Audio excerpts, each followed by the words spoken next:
దేవునికి మహిమ కలుగునుగాక.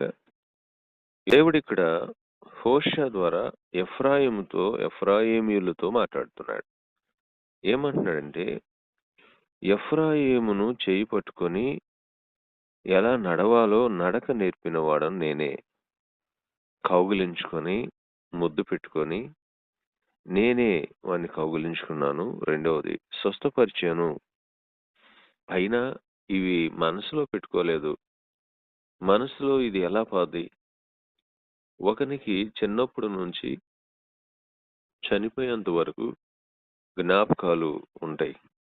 మన కీడు చేసినోళ్ళు గుర్తుంటారు. మనకి మేలు చేసినోళ్ళు గుర్తుంటారు.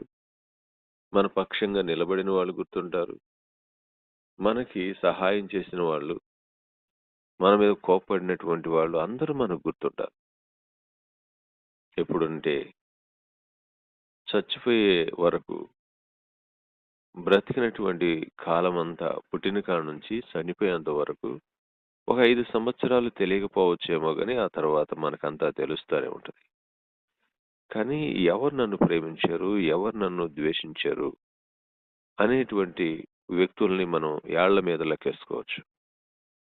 కానీ ఎఫ్రాయిమీయులతో దేవుడంటున్న మాటేంటంటే, నేను మీకు నడక నేర్పాను.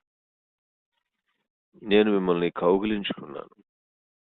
నేను మిమ్మల్ని స్వస్థపరిచాను. అయినా అది మీ మనసులో లేకుండా పోయిందేంది అంటున్నాడు.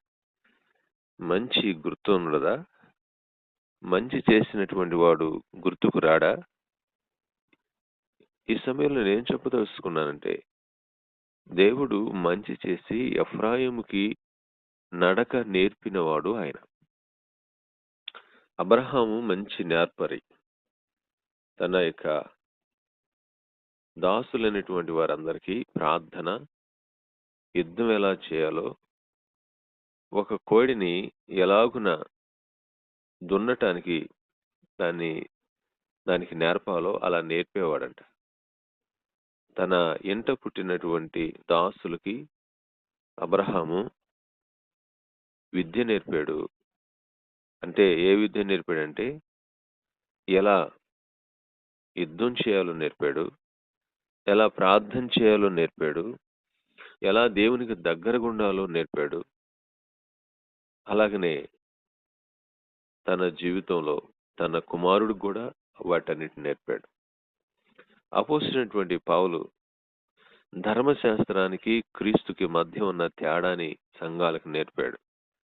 అన్ని జనుల మధ్య సువార్త ప్రకటన చేస్తూ సంఘాలు కట్టినటువంటి పౌలు ధర్మశాస్త్రానికి క్రీస్తుకి మధ్య ఉన్న కృపకి ధర్మశాస్త్రానికి మధ్య ఉన్న తేడాని చెప్పాడు.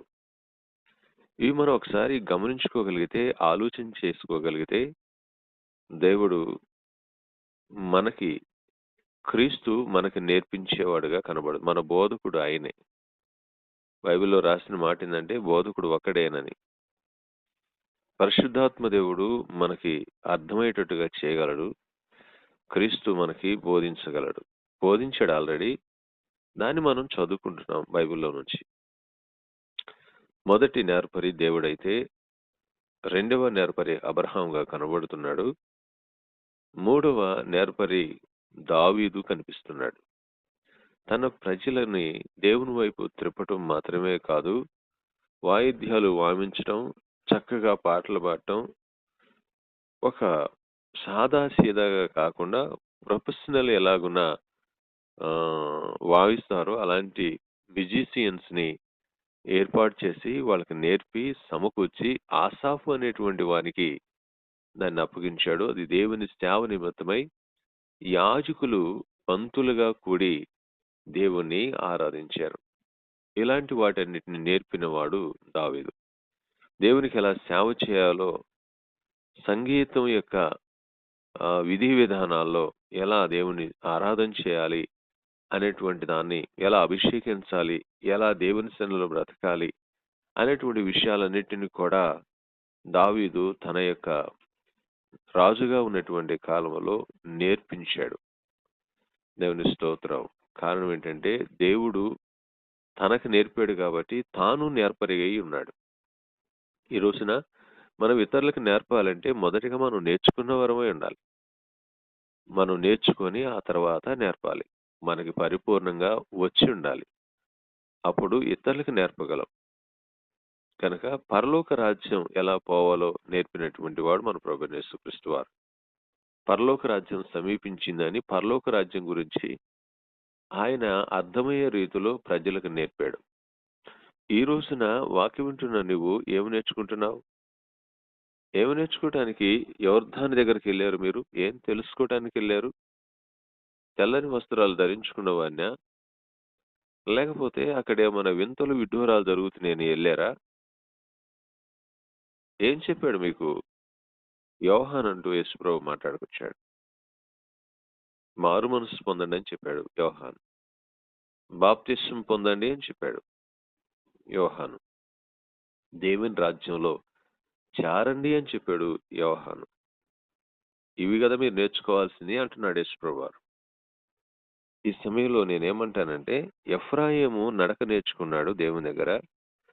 నీవు దేవుని దగ్గర నేర్చుకోవాల్సిందేంటంటే, ఒకటి దీన మనస్సు అనేటువంటిది నేర్చుకోవాలి. 2 నీ సహోదరుని ప్రేమించాలి అనేటువంటిది నేర్చుకోవాలి. 3 దేవునికి దేవుణ్ణి పూర్ణ మనసుతో, పూర్ణ హృదయంతో సేవించాలి. ఇది మొదటిదిగా కనబడుతుంది. దేవుని యొక్క వాక్యాన్ని వింటున్నటువంటి మన జీవితంలో ఇవన్నీ కలగలుపులు కలిపి అన్నీ నేర్చుకొని, ధర్మశాస్త్రం అంటే ఏంటో, క్రొత్త నిబంధన అంటే ఏంటో, ఆ తర్వాత పరలోక రాజ్యం ఎలా చేరతారు, మార్గమైన క్రీస్తు ఎలా మార్గమయ్యాడు, ఇవన్నీ నేర్పరలేనటువంటి వారు బోధించినటువంటి విషయాలు. 1 దేవుడు బోధించాడు. 2 అబ్రహాం బోధించాడు. 3 మోషే బోధించాడు. 4 నేర్పాడు. 4 దావీదు నేర్పాడు.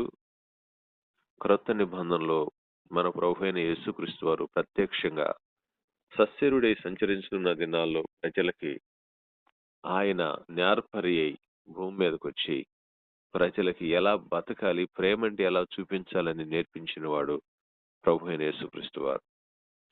ఆ ప్రేమని ప్రజలకి, సంఘాలకి ఎలా పంచాలో ధర్మశాస్త్రానికి, కృపకి మధ్య ఉన్నటువంటి తేడాని చెప్తూ అపోస్తలుడైన పౌలు సంఘాలకు నేర్పాడు. నేర్చుకున్న దాన్ని అనుసరించాలి. అనుసరించిన దాన్ని ఒకరోజు ఫలమును పొందాలి. కనుక సిద్ధపడి ఉండటం చాలా ప్రాముఖ్యమైనది. నేర్చుకొని ఉండటం చాలా ప్రాముఖ్యమైనది. నేర్చుకున్న దాన్ని పాటించడం చాలా ప్రాముఖ్యమైనటువంటిది. ఈరోజు ఈ వాక్యం ద్వారా మనం ఏం నేర్చుకుంటున్నామంటే, ఎఫ్రాయిముకి చెయ్యి పట్టుకొని నడక నేర్పాడంట. దేవునికి దగ్గరగా ఉండు, నీకు నడక నేర్పుతాడు. రెండవది జ్ఞానాన్ని ఇస్తాడు. మూడవది తెలివినిస్తాడు. నాలుగవది ఆనందాన్ని ఇస్తాడు. ఐదవది నీతో ఉంటాడు. ఆరవది ఈ భూమి మీద ఉన్నంత కాలం నీకు తోడుగా ఉండి సహాయం చేస్తూ నిన్ను బలపరిచి ధైర్యపరుస్తాడు. 7 ఈ లోకాన్ని విడిచిన తర్వాత పరలోకంలో అనగా ఆ నిత్య జీవాన్ని పొందే ఆ మహిమ కలిగిన లోకంలోకి నిన్ను ప్రవేశింపచేస్తాడు. ఇంతకంటే ఏం కావాలండి? నేర్చుకోండి ఆయన దగ్గర. ఆయన పాదాలను కాడి ఎత్తుకోండి. బైబిల్‌లో రాసిన మాట ఏందంటే, మత్తయి సువార్త 12వ అధ్యాయంలో 11వ అధ్యాయం అనుకుంటాను. ఏం చెప్తున్నాడంటే, నా కాడి ఎత్తుకొని నా యొద్ద నేర్చుకోండి అని. ఎఫ్రాయిముకు నేర్పినవాడు, అబ్రహాముకు నేర్పినవాడు, మోషేకి నేర్పినవాడు, ఆ తర్వాత వచ్చినటువంటి భక్తులందరికి నేర్పినటువంటి వాడు, మరలా ప్రేమ అనేటువంటి తత్వాన్ని నేర్పడానికి దిగివచ్చి నేర్పినవాడు, తాను చేసి నిరూపించి నేర్పినవాడు మన ప్రభువైన యేసుక్రీస్తు వారు. సత్యానికి బద్ధులమై ఉందాం. ఆయన ఉద్దేశాలు నెరవేర్చడానికి ఇష్టపడదాం. దేవుడు తన మాట దీవించునుగాక. ఆమేన్.